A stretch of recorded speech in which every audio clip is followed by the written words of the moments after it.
ನಂತೂರಿನ ಸುರತ್ಕಲ್ವರೆಗಿನ ರಾಷ್ಟ್ರೀಯ ಹೆದ್ದಾರಿ ವಾಹನ ಸಂಚಾರಕ್ಕೆ ಸಂಪೂರ್ಣ ಅಯೋಗ್ಯವಾಗಿದೆ. ಹೆದ್ದಾರಿ ಪೂರ್ತಿ ಬೃಹತ್ ಗುಂಡಿಗಳು ನಿರ್ಮಾಣಗೊಂಡಿದೆ. ದ್ವಿಚಕ್ರ ವಾಹನ ಸವಾರರು ದಿನನಿತ್ಯ ಅಪಘಾತಕ್ಕೊಳಗಾಗಿ ಸಾವಿಗೀಡಾಗುತ್ತಿದ್ದಾರೆ. ಹೆದ್ದಾರಿ ಪ್ರಾಧಿಕಾರ ಮತ್ತು ನಮ್ಮ ಜನಪ್ರತಿನಿಧಿಗಳು ಗಾಢ ನಿದ್ರೆಯಲ್ಲಿದ್ದಾರೆ ಎಂದು ಡಿವೈಎಫ್ಐ ದಕ್ಷಿಣ ಕನ್ನಡ ಜಿಲ್ಲಾಧ್ಯಕ್ಷ ಬಿಕೆ ಇಮ್ತಿಯಾಜ್ ಹೇಳಿದರು. ಕೂಳೂರು ಜಂಕ್ಷನ್ ಡಿವೈಎಫ್ಐ ದಕ್ಷಿಣ ಕನ್ನಡ ಜಿಲ್ಲಾ ಸಮಿತಿಯ ನೇತೃತ್ವದಲ್ಲಿ ಹೆದ್ದಾರಿ ಗುಂಡಿಯಿಂದಾಗಿ ಅಪಘಾತಕ್ಕೊಳಗಾಗಿ ಸಾವನ್ನಪ್ಪಿದ ಮಾಧವಿ ಕುಟುಂಬಕ್ಕೆ ಗರಿಷ್ಠ ಪರಿಹಾರಕ್ಕೆ ಒತ್ತಾಯಿಸಿ ಹೆದ್ದಾರಿ ಗುಂಡಿ ಮುಚ್ಚದೆ ಜನರ ಸಾವು ನೋವಿಗೆ ಕಾರಣರಾದ ಹೆದ್ದಾರಿ ಪ್ರಾಧಿಕಾರದ ಅಧಿಕಾರಿಗಳ ವಿರುದ್ಧ ಕ್ರಮಕ್ಕೆ ಒತ್ತಾಯಿಸಿ ನಡೆದ ಪ್ರತಿಭಟನೆಯನ್ನ ಉದ್ದೇಶಿಸಿ ಮಾತನಾಡುತ್ತಿದ್ದರು. ಜಿಲ್ಲೆಯ ಸಂಸದರಾದ ಬ್ರಿಜೇಶ್ ಚೌಟ ತಮ್ಮ ಜವಾಬ್ದಾರಿಯನ್ನ ಮರೆತಿದ್ದಾರೆ.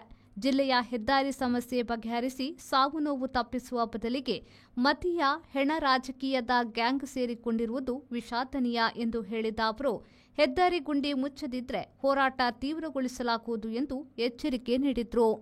ಪ್ರತಿಭಟನೆಯನ್ನು ಉದ್ದೇಶಿಸಿ ಮಾಜಿ ಕಾರ್ಪೊರೇಟರ್ ದಯಾನಂದ ಶೆಟ್ಟಿ, ಸಾಮರಸ್ಯ ಮಂಗಳೂರು ಅಧ್ಯಕ್ಷರಾದ ಮಂಜುಳಾ ನಾಯಕ್, ಶ್ರೀನಾಥ್ ಕುಲಾಲ್ ಅವರು ಮಾತನಾಡಿದರು. ಪ್ರತಿಭಟನೆಯಲ್ಲಿ ಮಹಿಳಾ ಮುಖಂಡರಾದ ಮೀನಾ ಟೆಲಿಸ್, ಸೌಮ್ಯ ಪಂಚಮಗುರು, ಪ್ರಮಿಳಾ, ಯೋಗಿತಾ, ಮಾಧುರಿ, ಆಶಾ ಬೈಕಂಪಾಡಿ, ಸಾಮಾಜಿಕ ಮುಂದಾಳುಗಳಾದ ವಿನ್ಸೆಂಟ್ ಕೋಡಿಕಲ್, ಕನಕದಾಸ ಕೂಳೂರು, ಮುಸ್ತಫಾ ಪಂಚಮಗುರು, ಮನೋಜ್ ಕುಲಾಲ್, ಸುಜಿತ್, ಶರೀಫ್ ಮಾಯ್ಲಾ, ಅನಿಲ್ ಡಿಸೋಸಾ ಸೇರಿದಂತೆ ಮೊದಲಾದವರು ಉಪಸ್ಥಿತರಿದ್ದರು.